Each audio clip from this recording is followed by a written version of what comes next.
Hey everyone, what's going on? Welcome back to another episode of The Real Results Show. We are live every Wednesday at 12 p.m. PST, 3 p.m. EST. We're interviewing real practitioners who have real results for themselves and their clients. And today is all about how self-care and a healthy mindset is an important part of the healing journey, an essential part, really, right? And it's something that's so interesting because we get really technical at FDN and we learned all these little biochemical pathways and all these things. But if you don't get this right first, I mean, you could forget about all of that because this needs to come first. And we're talking to my buddy Kurt Stradtman today. We've done an episode together on the FDN Thrive podcast, so always feel free to go check us out there. But Kurt, man, thank you so much for being here. Thanks for having me, Evan. Cool. So I always start off the same way because I feel like it's really cool to get to know our practitioners and what they're all about. Give us a little background and summary. You know, how did you get into the health space? Because this isn't typically something that people get into by accident. Yeah. So I got into the holistic health space just because I wanted to help as many people as possible get well and stay well. I saw from very early on that the American healthcare system is really messed up and it's more of a disease management system. So I've just always really been interested in natural health and everything. And today, talking about self-care, I've always been such a fan of like pampering and organic skincare and stuff like that. And that's why I wanted to dive into about self-care, because there's really so much more to it than what you would typically think of as self-care.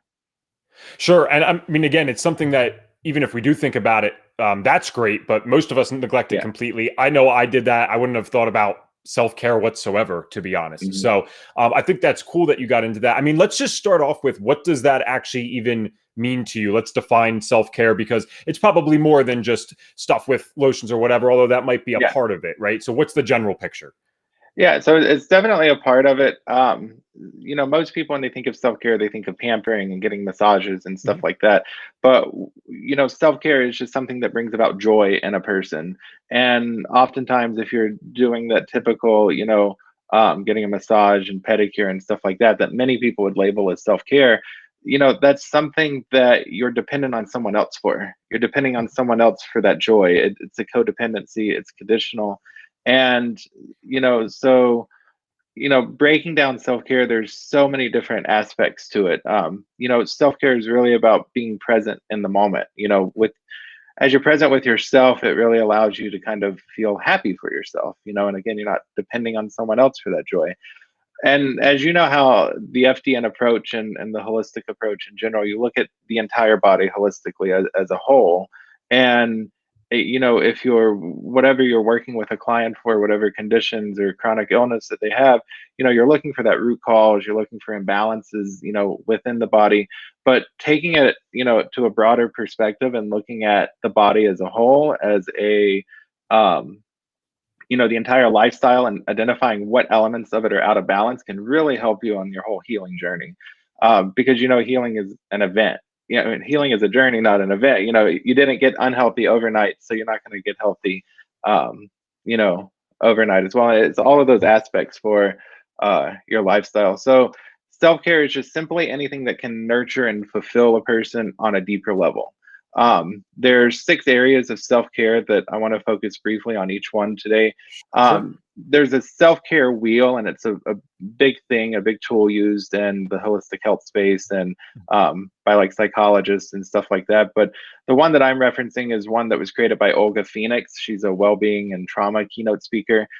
She adapted the self-care wheel that we're referring to back in 2013, and it was adapted from a worksheet back in the mid-90s called Transforming the Pain. But she basically breaks it down into the 6 areas that self-care needs to be in existence: is psychological, emotional, spiritual, personal, professional, and physical. And you can actually measure someone's sense of well-being by using this worksheet and identifying, so it's a wheel, and identifying how close you are to the center or how far out can determine which areas of your life are out of balance and that you need, to focus on.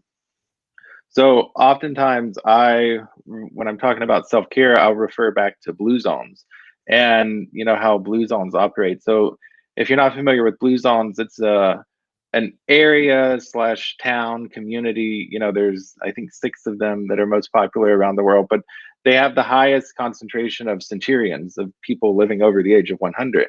And so, as they started researching them over the years to try and figure out, what makes these blue zones blue, what makes people, live so long, they realized that of those 6 areas, the residents of those towns, like, they're following that, those different aspects, the, personal, professional, physical, things like that.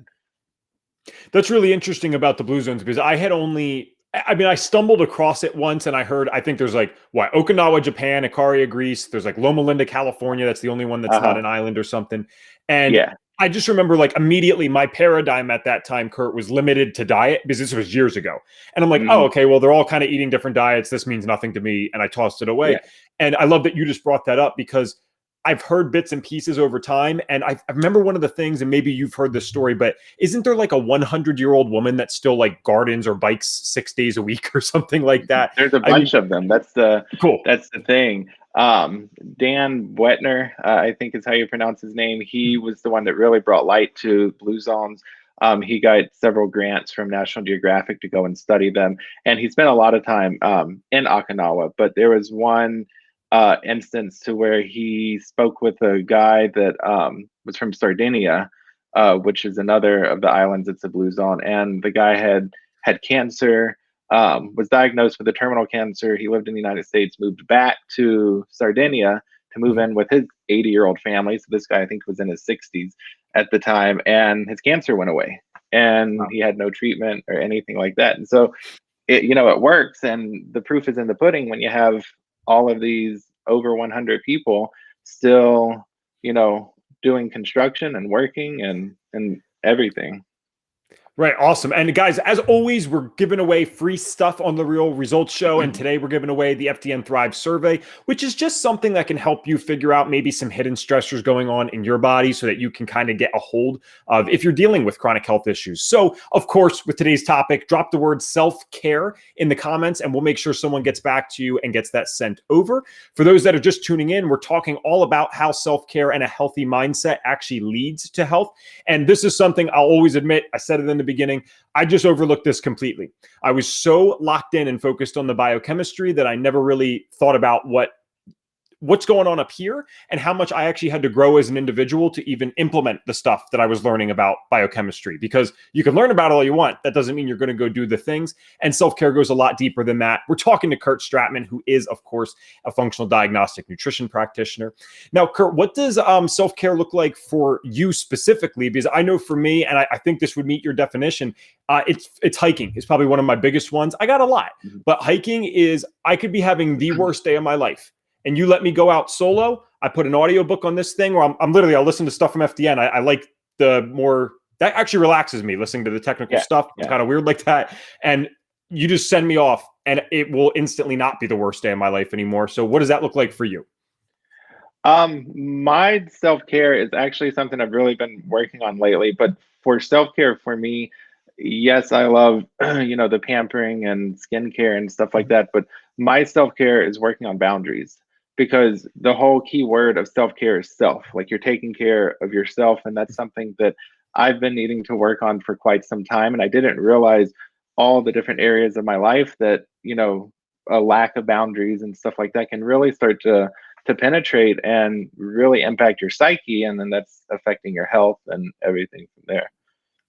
And does this mean with work, relationships? Like, what does that look? Because in my head, immediately I'm thinking like, okay, I'm saying, because I've had problems with this, where I'm saying yes to everyone and anyone, even though they weren't necessarily even expecting me to do that. So what is boundaries? Is that what that means for you, kind of relationship and job stuff?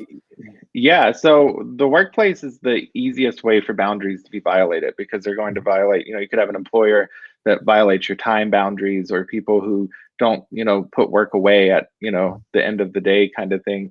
But there's so many aspects of life that, you work on boundaries with. And it's the one thing I've started noticing is, as you start working on boundaries, it's not just filtering the people that are in your life, but it's also being able to say goodbye to the people that, no longer serve you and are toxic in your life. But I like to bridge that gap that, we're talking about self-care like hiking and, pampering and skincare, but bridging it to where even something as boundaries at work is, affecting it that way. Okay. And so when you are applying this with either clients or to your own healing journey, because I know it's important, but for some of our listeners, they might not understand yet. Like, does that matter that much? I mean, to me, I'm just using one example with the hiking. I mean, there's a long list of things, but no, without those, that's a major component. So like, how does this actually contribute to your own healing or maybe the healing of clients that you've had? Because so every client, I make them fill out that wheel so that, you can kind of see what parts are in balance. And for the most part, it's such a valuable teaching tool that I don't ever have to say anything. As they're following the chart and they're seeing it, they can start to see, and associate in their own head what's going on in their life and what's out of balance. And they can kind of see in black and white, just like, when you're giving a client the test results and they see it in black and white on paper, it's the same thing for that. You can see what parts, out of balance. And as you're, working on these different areas, how it's important to the healing journey, in my opinion, is you're able to find your purpose, which is, a big thing. Once you have your purpose in life, you're able to, do many great things. But, going back to the Okinawa and the Blue Zone in Japan, they have a phrase called ikigai, which is what gets you up in the morning. And because there's no word for retirement in the Japanese language. So ikigai is like this, the moment your eyes wake up in the morning, what is it that guides you up? What's making your feet hit the floor? And that's such an easier said than done question. Like it's very thought provoking, and it's very challenging for many people to be able to answer that question. But once you have that sense of purpose and you understand, like, this is why I'm here, this is what I'm doing, everything else just starts to fall into place, and it just cascades, into all areas of your life and in that general healing process as well. I really agree with that. I mean, I think that's spot on. I think it's tough because it was like an unlucky but a lucky, because a lot of the health issues in my life, especially mental ones, led to such a plummet at a very early age that it was either like, all right, well, we continue on this track, or we have that kind of awakening, and that led to that purpose. And I mean, you're right. I cannot imagine doing something for 40, 50, or even 60 years, like a job or whatever, that I don't love. And I'm not saying that we can't do some things that maybe aren't perfect while we're working to that. I'm just saying that can't be the goal, right? That's got to be such an important part of our lives. So I just want to go back to that because I want to make sure I didn't miss it, right? Because I think I'm trying to help people figure out their passion all the time, because again, I feel like I got lucky, so I don't know how to replicate that. What did you say specifically helps them find their purpose? You said, I think it was referencing the wheel. Referencing the wheel, but when you start understanding your boundaries and the type of people that are supposed to be in your life versus the ones that's not supposed to be in there, I was saying that kind of cascades into the entire thing, to where your whole healing journey is a response for that. Just like as in FDN, when you're working with someone, remember how the symptoms aren't the problem, they're a result of the problem, and they're far separated from it. So once you start fixing these little symptoms per se, everything just falls into place afterward. All right, so my biggest question then, because I think we've already addressed that self-care can look like so many different things, but I think the boundaries one is something that almost everyone can relate to, at least to some degree, whether it's work or with relationships. And I know I've been historically terrible at that. I am someone that, and I like guilt myself. Like a client will be texting me at like 9 p.m. and I'm like, oh my gosh, I got to get back to them. I got to get back to them. And it inevitably leads to this overwhelm. So if I'm your client or whatever, like, how do you get me to actually set these boundaries and identify that I need them? And I have worked on this stuff a little bit. I'm just wondering, like, how do you even get someone out of that and value their boundaries to begin with? Baby steps. You can't dive straight into it and just because I'm like that, where if I get an email or I'm hearing from a client or something, I want to respond right then. And it's very hard because, especially when, people like us are wanting to heal, and wanting to help people, as many people as we can, it's hard to, make them fit in that narrow little time window, that you have in a day. But yeah, it's definitely baby steps. You can't dive headfirst and into it, just like, as you're going through like an FDN protocol or something like that, you're taking little baby steps, and it's broken into little phases. So just, slow and steady wins the race. That's a really good point about the baby steps, because sometimes I look at like even my life now that has led to very positive outcomes in my health. And I'm thinking, I'm like, well, everyone can do that. But you realize, you can't do that overnight. Like there's a transition into, hey, well, I'm actually going to start eating organic. Or, hey, maybe Mhm. this one food isn't serving me anymore. If you try to do all those at once, yeah, it is overwhelming. So I like the baby steps thing. I mean, one thing that I've tried to do is be mindful of this idea that I'm like, why am I so on demand? It's like, okay, well, this thing allows me to be. So do you find that like technology is a huge factor in these boundary issues? Because I mean, think about it. There was a time that, yes, all you could do, well, I mean, obviously, even before the phone, you couldn't call anyone. But with this thing, maybe you could call them on a landline, and that was totally inappropriate to do at 9 o'clock at night. But now it's not so weird to text someone at 9:30. Like, do you think Yeah. that is what is playing a role in these boundaries being broken for so many of us? Is the technology? I feel like technology has an impact on the entire psyche in general because, Mhm. there was once upon a time where, there was just pagers out there and, somebody, a spouse or family member leaves for work at 7 a.m. They don't come home till 8 a.m. You call the restaurant to see if, there's, John Smith there or something like that. So as we've evolved in technology, we've grown accustomed to that on demand. And that's also our mental state and our mindset has kind of grown accustomed to that as well because we want our videos to stream immediately. We want our Mhm. coffee and our Keurigs to be ready in a second. And so we come to expect that in all areas of our life. And I feel like coming back to that baby steps, it's the same thing in people's healing journeys and stuff like that, is they have to be reminded it's not instantaneous. That's why you have you're being promoted all these MLM companies for the next diet pill and the next, beach body shake and stuff like that because people want instantaneous results. Yeah. And very early on in working with a client, you just have to remind them, the tortoise and the hare, that old fable, and it's still true today. You have to go slow. I used an example the other day, or I was told an example the other day, and it was comparing a snail climbing up a wall. Mhm. If the snail stops, it starts to kind of regress and slide back. But as it slowly just pushes forward, it's going to reach, the ledge or the top or whatever it is that it's reaching for. Sure. One of the funnier examples of the boundaries thing with the technology is that, being in my 20s, I grew up in this age where sixth grade, I got like that first flip phone, cell phone. And my Hmm. mom, and she might watch, I love her, but she would be texting all day when I'm out with my friends, like, are you okay? Where you at? What are you doing? I'm like, Mom, what would you do if this was 20 years ago? And she's like, well, it's not 20 years ago. So, that was her excuse for that. But guys, if you're just tuning in, we're talking to Kurt Stradtman, and we're focusing today on how self-care and a healthy mindset are actually really important parts of the healing journey. And if you want to hear Kurt's like biochemical knowledge and blood chemistry knowledge, check out the FDN Thrive podcast, because that's what I thought this was an even cooler topic when I saw it pop up, because I know it's coming from someone who can do both things. And the fact that you are addressing both of those things makes that probably even more powerful in your practice. And of course, just for tuning in, we're always giving away free stuff on the Real Results Show. So today we're giving away an FDN Thrive survey. And this is something that can be used to actually find unique hidden healing opportunities in your own body. So just drop the word self-care in the comments and we'll get someone hooked up with you so that you can get that survey. All right, Kurt.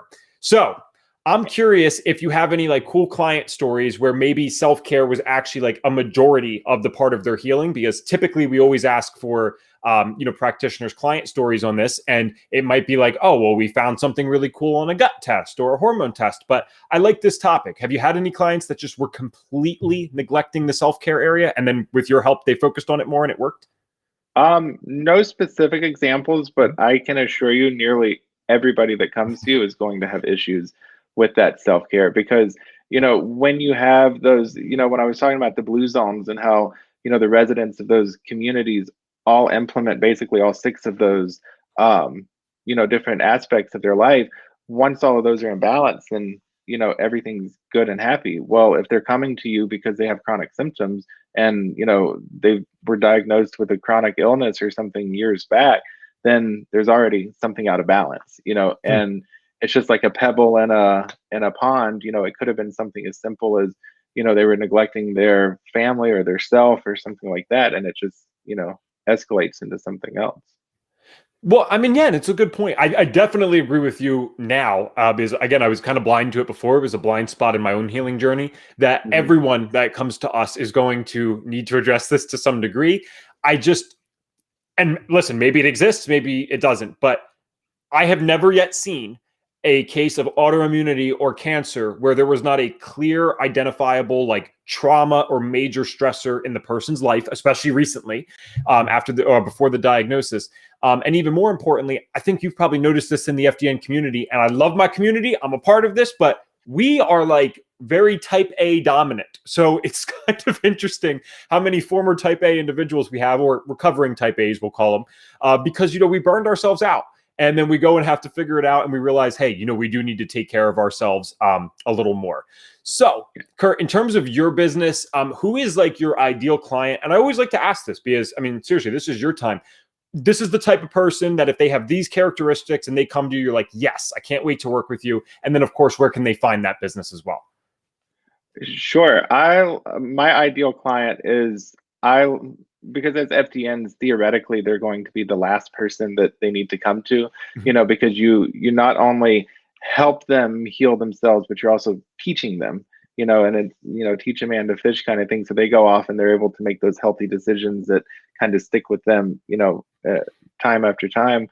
But my ideal client is the one that's felt like they've reached the end of their ropes, because we've all been there.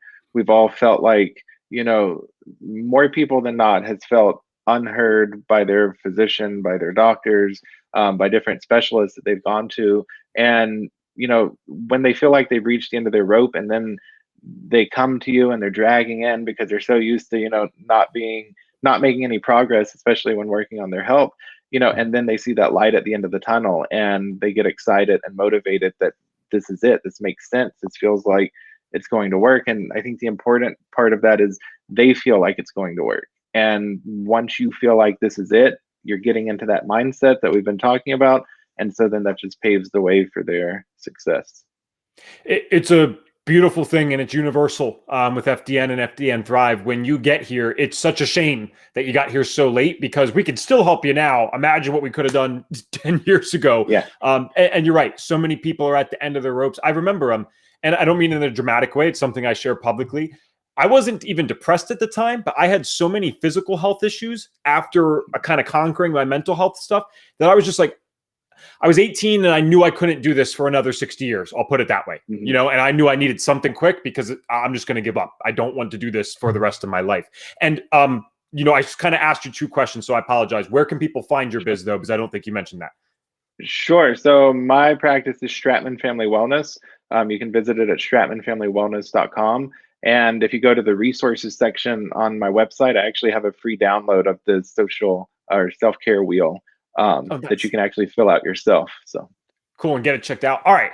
Well, yeah. guys, thank you so much for tuning into another episode of The Real Results Show. We are live every Wednesday at 12 p.m. PST, 3 p.m. EST. We've been talking to Kurt Stradtman today. And again, if you want to hear more from Kurt, you can actually go to the FDN Thrive podcast.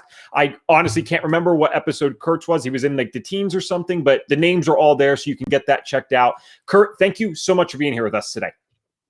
Thank you so much. All right, we'll see you guys next week. Bye.